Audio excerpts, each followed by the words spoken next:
My Lords, I rise briefly, beginning by declaring my membership of Peers for Gambling Reform, and we've just heard from the leader of Peers for Gambling Reform an overwhelming case. I just want to make a couple of additional points. One is many earlier groups, many hours ago, we linked the need for improvements to this bill to tackle public health challenges, and this is a public health challenge. I point noble lords who aren't aware of this to the Lancet Public Health Commission on Gambling, which reported in 2024, which pointed out that how much more we understand now medically of the impact of gambling on our communities, on so many individuals.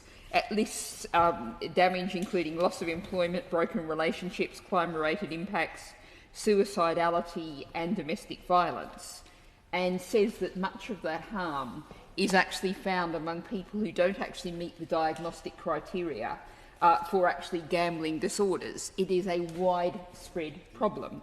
And I'll point, I think I have to acknowledge here the work of many community campaigns, one of which I've worked with in particular called Gambling with Lives, which is led by families who've been affected by suicide linked to gambling. This is a toxic industry causing great harm.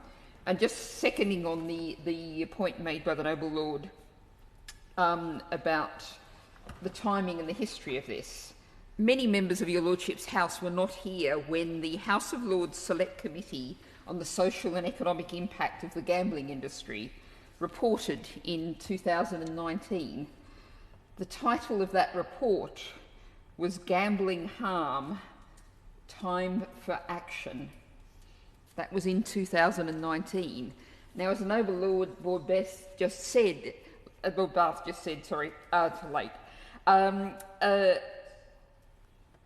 different governments have said, yes, we're going to act, yes, we're going to act. The Select Committee said that. The Lancet Commission is saying act. And here is the opportunity. Please, let's act.